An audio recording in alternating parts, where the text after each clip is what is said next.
Oui, bonjour tout le monde et bienvenue aux enseignements de Jésus sur la divine volonté. Aujourd'hui, le thème qu'on va aborder, c'est l'entrée dans la divine volonté. Entrons tous dès maintenant dans le règne de la divine volonté qui veut s'établir en nous pour restaurer notre condition première. Oui, que la divinité vienne nous investir pour une profonde transformation de notre être, une grande purification. Alors, c'est ton œuvre, Seigneur.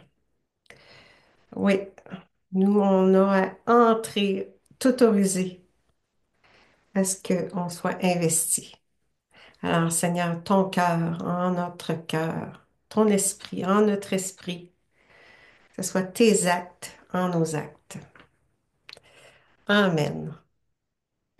Alors, on fait le partage d'écran. L'entrée dans la divine volonté.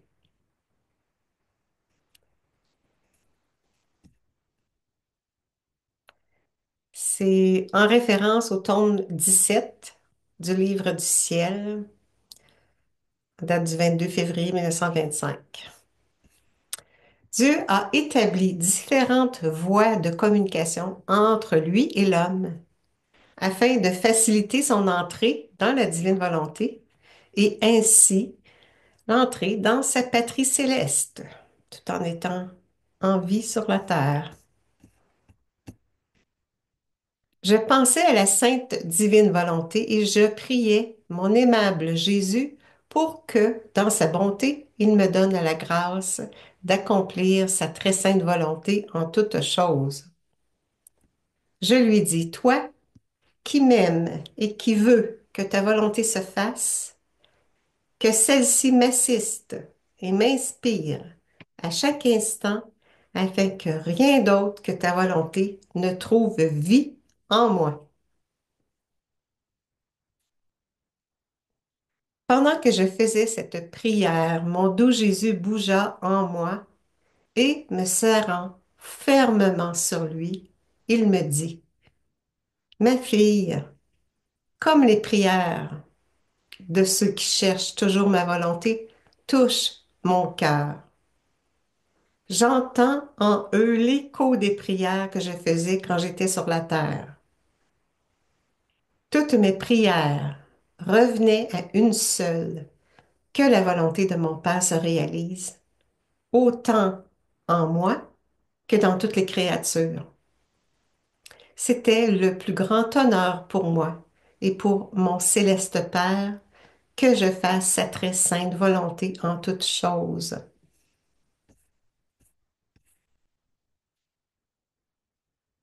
En accomplissant continuellement la volonté de l'Éternel en toutes choses, mon humanité trouvait les voies de communication entre la volonté humaine et la volonté divine, voies que les créatures avaient fermées. Tu dois savoir que, en créant l'homme, la divinité a établi différentes voies de communication entre le Créateur et les créatures. D'abord, les trois puissances de l'âme. Alors, on a accès par l'intelligence permettant de comprendre ma volonté, dit Jésus, par la mémoire permettant de se souvenir sans cesse de ma volonté, et par la puissance de la volonté, sise entre les deux voies précédentes, permettant à la créature de prendre son envol dans la volonté de son Créateur et d'y entrer dans le don de sa volonté. Alors, il y a les trois puissances dont Jésus parle, l'intelligence et la mémoire, étaient les supports, la défense et la force de la volonté afin qu'elle ne dévie ni à droite ni à gauche. Comme autre voie de communication, il y avait aussi l'œil permettant de regarder les beautés et les richesses de ma volonté, l'ouïe permettant d'entendre les appels et les harmonies de ma volonté, la parole permettant de recevoir les continuels déversements de mon fiat et de tous ses biens, les mains permettant d'accomplir ses travaux dans ma volonté en les unifiant à ceux du Créateur, les pieds permettant de suivre les pas de ma volonté, le cœur, les désirs et les affections afin d'être rempli de l'amour de ma volonté et de se reposer en elle. Alors, on voit qu'il y a beaucoup de voies de communication, même à travers les sens, là. Vois donc combien il y a de voies dans la créature qui lui permettent d'entrer dans ma volonté si elle le veut.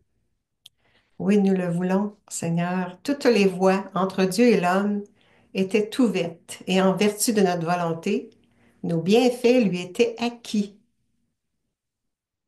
Tout cela simplement parce que l'homme était notre Fils et notre image, une œuvre issue de nos mains et du souffle ardent de notre sein.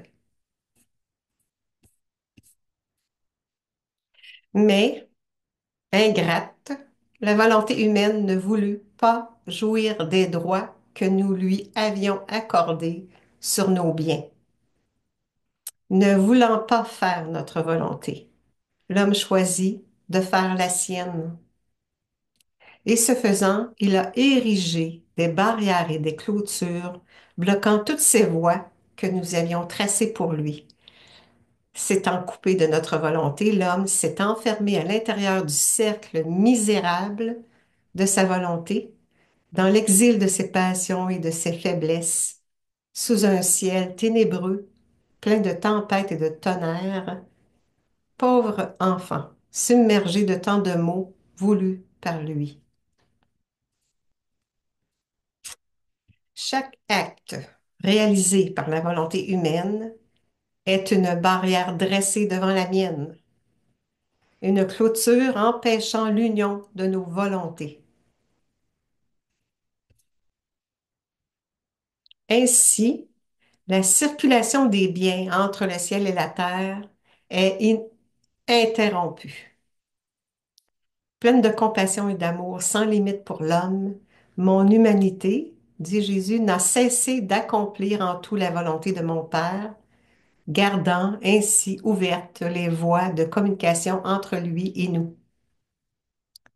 Elle n'a cessé d'intercéder pour que soient enlevées les barrières et démolies les clôtures que la volonté humaine avait érigées.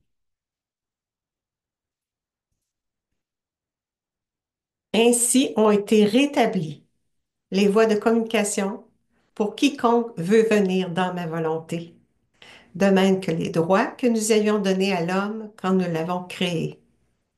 Ces voies de communication sont nécessaires pour faciliter le voyage afin que l'homme puisse fréquemment effectuer des petites visites dans sa patrie céleste.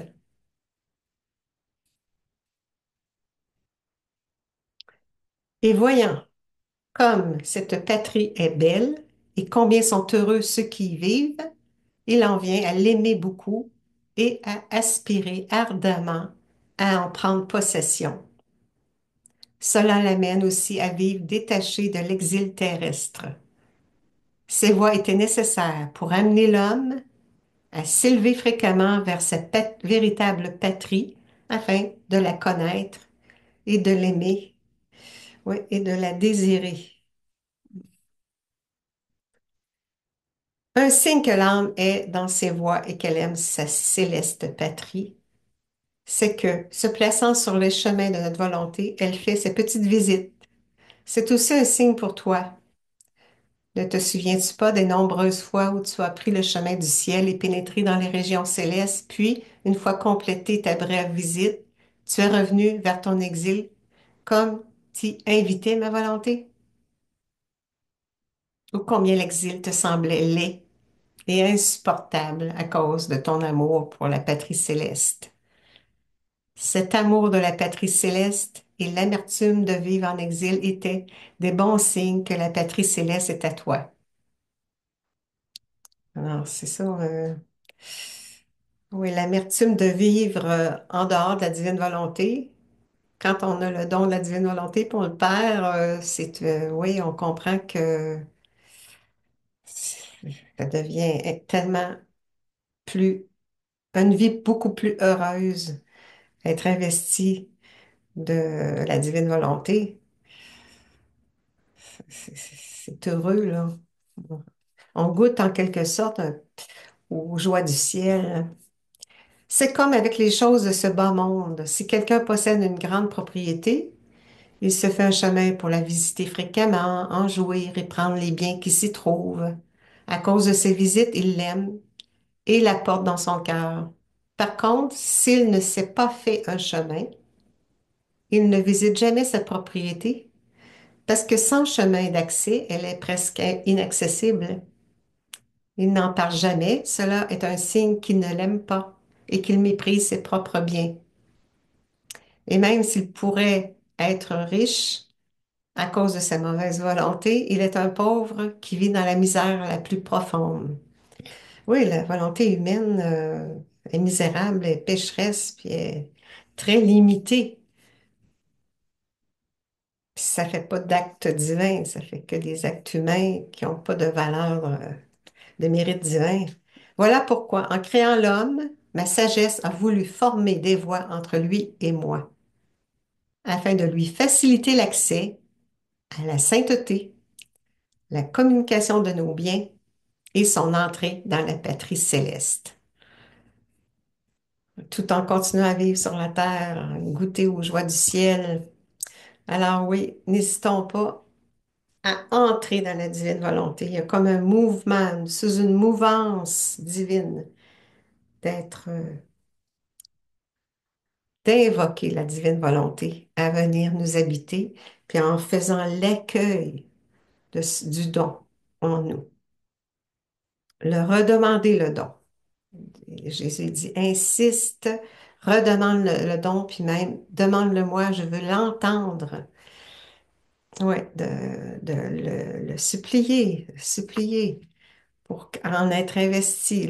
Ça devient un désir très profond d'être habité par la divinité, par la vie divine. Alors, c'est un amour divin qui nous investit. C'est quelque chose d'au-delà de ce qu'on peut penser, là. Alors, c'est une vie nouvelle, une nouvelle création qui veut faire de nous. On, on enlève le partage d'écran. Alors, merci tellement, Seigneur. Merci, merci, merci. Oh, je suis dans l'action de grâce et multiplie la vie de Jésus, multiplie ton don en chaque âme, que les âmes se disposent à l'accueillir, à prendre du temps pour faire l'accueil, la laisser pénétrer dans notre âme pour que le don vienne nous investir en permanence, Seigneur. Oui, oui, donne-nous ton don en permanence, non seulement après, mais que ce soit tout au long de ma journée, que je sois investie de ta divine volonté en chaque acte. Que ce soit toi qui nous secrets dans mes actions pour que les vies divines se forment et se diffusent en tout afin que sa gloire qui est au ciel se répande sur la terre. Alors, Seigneur, daigne nous bénir tous au nom du Père et du Fils et du Saint-Esprit. Amen. Pour ta plus grande gloire. Merci beaucoup tout le monde. Passez une belle semaine. À la semaine prochaine.